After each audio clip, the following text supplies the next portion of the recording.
बोले श्यावर रामचंद्र की जय, राजा रामचंद्र की जय, पवन सुत हनुमान की जय, श्री अम्बे मात की जय, श्री सतगुरु महाराज की जय। हर हर महादेव। राजा राम राम राम सीता राम राम राम, राजा राम राम राम राम सीता राम राम राम राम, राजा राम राम राम सीता राम राम राम राम, राजा राम राम राम सीता राम राजा राम राम राम राम सीता राम राम राम, राजा राम राम राम सीता राम राम राम, राजा राम राम सीता राम राम राम, राजा राम राम राम सीता राम राम राम, राजा राम राम सीता राम राम राम, राजा राम राम राम राम सीता राम राम राम, राजा राम राम राम सीता राम राम राम। हरे श्यावर रामचंद्र की जय, पवन सुत हनुमान की जय, श्री अम्बे मात की जय, श्री सतगुरु महाराज की जय। हर हर महादेव। श्री राम जय राम जय जय राम, श्री राम जय राम जय जय राम। भगवान शंकर के आशीर्वाद से, प्रभु श्री राम जी के कृपा से, देवी माँ के आशीर्वाद से, सदगुरु के कृपा से, श्री भक्तमाल कथा भाग 266, श्री अली भगवान श्री विठल गुपिल देव जी की कथा आप लोग सुने। श्री राधा रमण जी के भक्त हैं। कल आप लोगों ने श्री गोपाल भट्ट जी की कथा आप लोगों ने सुना। अब श्री अली भगवान की कथा आप लोग सुने। भक्तमाल के आधार पर श्री अली भगवान का काल संवत 1650 के आसपास प्रतीत होता है। आप प्रारंभ में भगवान श्री राघवेंद्र सरकार के अनन्य भक्त थे, परंतु बाद में युगल किशोर ने आपके मन को ऐसा मोहा कि आप सदा सदा के लिए श्री वृंदावन धाम में बस गए और आजीवन श्री प्रियतम की सेवा में संलग्न रहे। आपके आराध्य परिवर्तन की कथा भी बहुत अद्भुत है। एक बार की बात है, आप श्री राम लीला देख रहे थे। उसमें जब श्री राम वनवास और राम वन गमन के करुणा प्रसंग आए तो आपका धैर्य छूट गया और आप हा राम हा रघुनाथ कहते हुए विलाप करने लगे। अनेक लोगों ने समझाने का प्रयास किया, परंतु किसी प्रकार से आपको शांति ही नहीं मिलती थी। इसी अवस्था में आपके कई दिन बीत गए, शरीर जर्जर हो गया। भगवत कृपा से इनकी एक संत से भेंट हो गई। उन्होंने इनकी स्थिति देखकर ही इनकी मन स्थिति समझ ली। आपने भी उचित पात्र समझकर उनसे अपनी सारी मनोव्यवस्था कह सुनाई। संत ने पूछा, आप कभी वृंदावन गए हैं?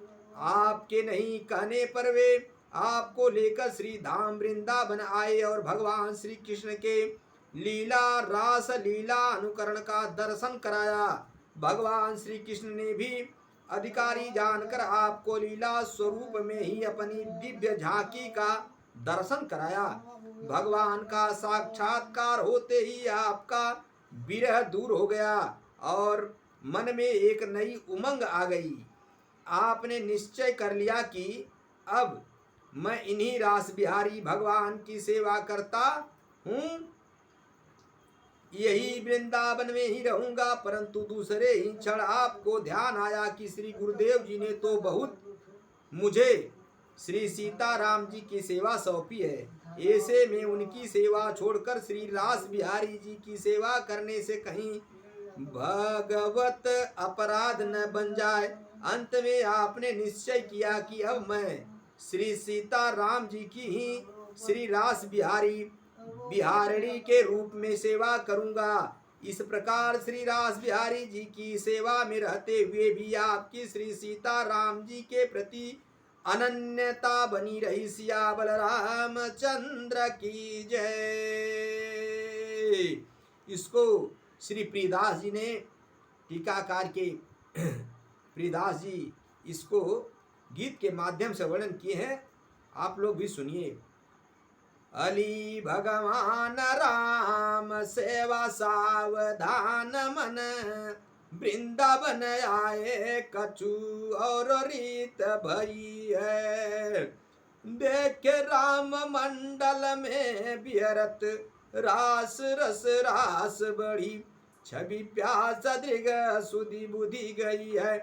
नाम धरी रास बिहारी सेवा प्यारी लागी, खगी माज गुरु सुनी बात नहीं है। विपिन पधारे आप जाय पग धारे शीस, इस मेरे तुम सुख पायो कहीं दिए हैं। मेरे भाइयों, मेरे मित्रों, मेरे बंधुओं, ईश्वर ही सत्य है, राम कहो या कृष्ण, राम राम भजो, कृष्ण कृष्ण भजो। यहाँ पर ही भगवान राम का रूप दर्शन देखते थे, भजते थे, लेकिन उन्होंने श्री रास बिहारी जी को भी भजने लगे। श्री विठल विपुल देव जी का जन्म मार्गशीर्ष शुक्ल पंचमी संवत 1532 विसंवत को हुआ था। आपके पिता का नाम श्री गुरुजन जी और माता का नाम कौशल्या देवी था।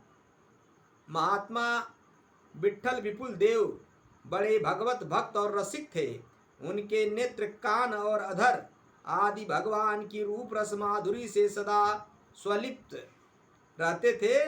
वे रसिक राज स्वामी हरिदास जी के शिष्य थे, समकालीन थे।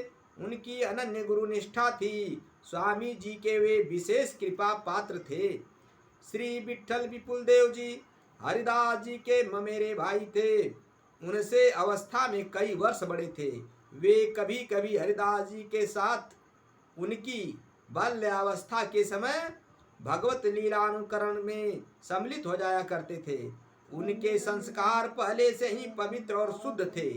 30 वर्ष की अवस्था में विठल विपुल देव वृंदावन गए। उन्हें कुंज में भगवान श्री कृष्ण की लीला माधुरी की सरस अनुभूति होने लगी।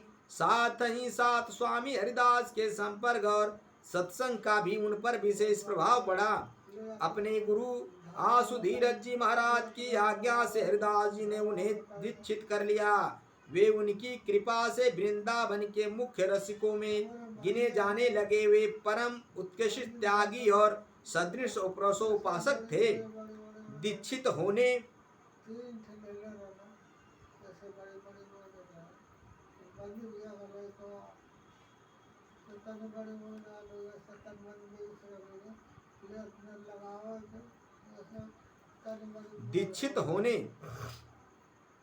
दीक्षित होने के बाद उन्होंने वृंदावन को ही अपना स्थायी निवास चुना।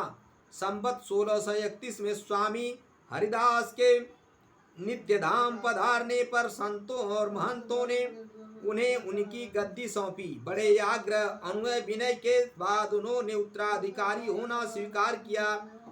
गुरु विरह से दुख से कातर होकर उन्होंने आंखों में पट्टी बांध ली। जिन नेत्रों ने राजेश्वर श्री हरिदास के दिव्य अंगों का माधुर्य पान किया था, उनसे संसार का दर्शन करना उनके लिए सर्वथा असहा था। वे बड़े भावुक और सहज थे। एक बार वृंदावन की संत मंडली ने रास लीला का आयोजन किया। सर्वसम्मत से महात्मा विठल विपुल देव को बुलाने का निश्चय किया गया। रसिक प्रवर व्यास जी के विशेष आग्रह पर वे रास के दर्शन के लिए उपस्थित हुए। उनके नेत्रों से प्रेमांसुओं की धारा बह रही थी। शरीर बस में नहीं था। रास आरंभ हुआ। प्रिया प्रियतम अद्भुत पदन ध्वनि पर उनका मन नाच उठा। दिव्य दर्शन के लिए उनके हृदय में तीव्र लालसा जाग उठी। विलंब असहा हो गया। भगवान से भक्त की विरह पीड़ा न सही गई। उनकी अलाहिदिनी शक्ति रमा रसमयी रास स्थिति रास राश्वरी ने कहा, मेरे दर्शन करो, मैं राधा हूँ। नित्य के लिए सहचर रस के स्मरण मंत्र से भावावेश में उन्हें दर्शन के लिए विवश किया। उन्होंने पट्टी हटा दी। नेत्रों से रास रसिक शेखर नंदन और राधा रानी का रूप देखा। वे खुले तो खुले ही रह गए, पट्टी अपने स्थान पर पड़ी रह गई। विठल विपुल देव रासस्थ भगवान और उनकी भवत्ता स्वरूप साक्षात राधा रानी के दर्शन किए उनके अधरों पर स्फुरण था। वे रास रसेश्वरी, तुम करुणा करके मुझे अपनी नित्य लीला में स्थान दो। अब मेरे प्राण संसार में नहीं रहना चाहते। बस वे नित्य लीला में ही सदा के लिए सम्मिलित हो गए। उनकी रसो उपासना पूर्ण सिद्धि अपनाई। वे भगवान के रास रस के सच्चे अधिकारी थे, रसिक संत और विरक्त महात्मा थे। भगवान ने उन्हें अपना लिया, कितना बड़ा सौभाग्य था। श्री प्रियदास जी इस घटना को अपने गीत के माध्यम से वर्णन करते हैं। स्वामी हरिदास जू के दास दास विठल हैं, गुरु से वियोग दाह उपजया पार। रास के समाज में विराज सब भक्त राज बोलिक, पठाए आए आज्ञा बड़ो भार। युगल स्वरूप अवलोकिया नाना, नित्य भेद गान तान कान सुनि रहीन समार हैं। मिली गए वाई ठोर पायो, भागवत तनयोर कहे रस सागर जो ताकयो विचार। श्री विठल विपुल देव जी का यहाँ पे लीला और कथा समाप्त होती है। श्री अली भगवान भक्तों की कभी लीला कथा समाप्त नहीं होती है, ये मेरे संदर्भ में खत्म होता है। कथा विसर्जन होता सुनहूं, पवन कुमार राम लखन सीता सहित मोह पर करहूं कल्याण। मेरे भाइयों, मेरे मित्रों, ईश्वर सत्य है, जगत मिथ्या है। भगवान की भक्ति कैसे भी चलते फिरते उठते बैठते सोते जागते हर पल हर घड़ी अनवरत राम नाम कृष्ण नाम का जपन करना चाहिए, परमात्मा का चिंतन करना चाहिए। कथा विसर्जन होता सुनहूं, पवन कुमार राम लखन सीता सहित मोह पर करहूं कल्याण। श्री सद्गुरु भगवान की जय।